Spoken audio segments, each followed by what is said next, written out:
welcome to Storytime with Judy. Our book today is The Bravest Mouse by Maria Barbero. Well, this little mouse, his mother always told him he was beautiful. One day he happened to see himself in a mirror and he realized he had a black ring around his eye. And he thought that he wasn't beautiful, that it was terrible. And he tried covering it up with flour and everything. But then Barnabas, this old mean cat, came back to the farm. All the mice thought it was gone, but he came back. They needed to find a way to get a bell on that cat so they would know when he was coming. So this little mouse said, "I'll do it." And his mother said, "Oh, no, you won't. But let's find out if he finds a way or not." Sasha lived in an old house with his whole family, his mother, his grandfather, his cousins, his uncles, and his aunts. He was very happy there until one day, while he was nibbling on a grape, Sasha saw himself for the first time. "Huh? What's that?" exclaimed the little mouse. His mother had always told him he was the most handsome little mouse in the world. But what was that big black circle around his left eye? "It's hideous," he moaned. "Why me? I want to look like everybody else." From that moment on, Sasha had just one wish, to get rid of the horrible black circle. And one fine morning he came up with an idea.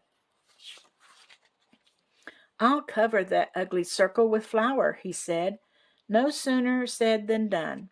Sasha quickly smeared flour all over his face, then went on his way, totally white and totally content. But that evening in his bath the flour washed off, and the black circle reappeared.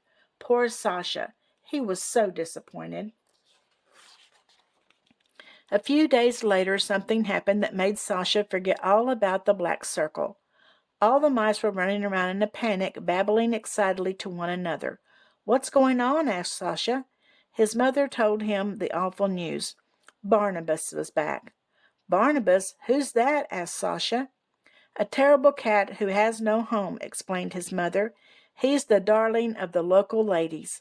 "Why?" "Because in exchange for a few treats he gets rid of all the mice in their cellars and attics. He disappeared and we thought he was gone for good, but tonight he returned." His mother was trembling in fear.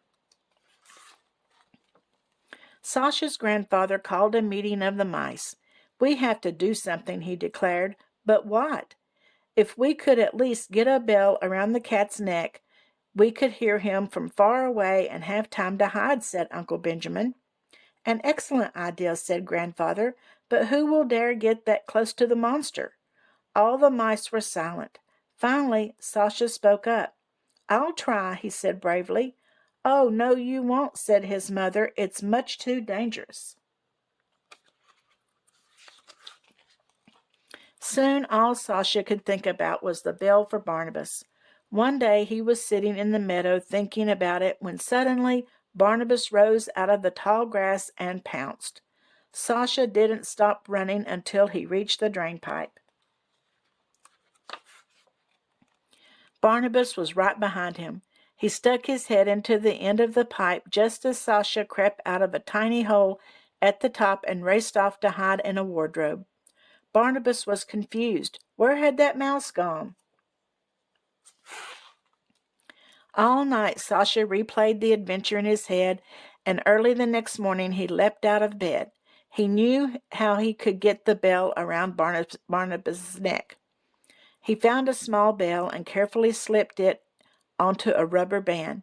He tied the band tightly, making a snug collar for the cat. Then he put the collar around the opening of the drain pipe.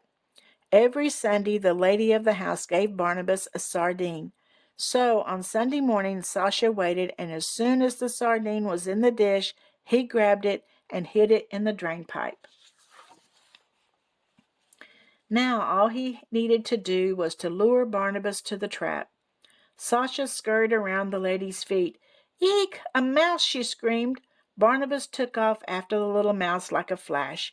"You again?" he cried, recognizing Sasha from the black circle around his eye. "This time you won't get away."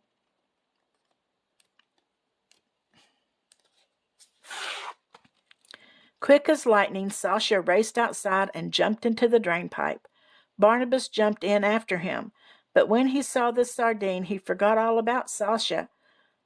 Yum, he purred, reaching for the sardine. Sasha dashed out of the little hole at the top of the pipe, slid down, and slipped the collar around the cat's neck. Sasha had belled the cat. Try as he might, Barnabas couldn't free himself from the collar, and finally, angry and annoyed, he slunk off, the bell jingling as he went. "Bravo, bravo!" cried the mice, who had been watching the scene from a distance.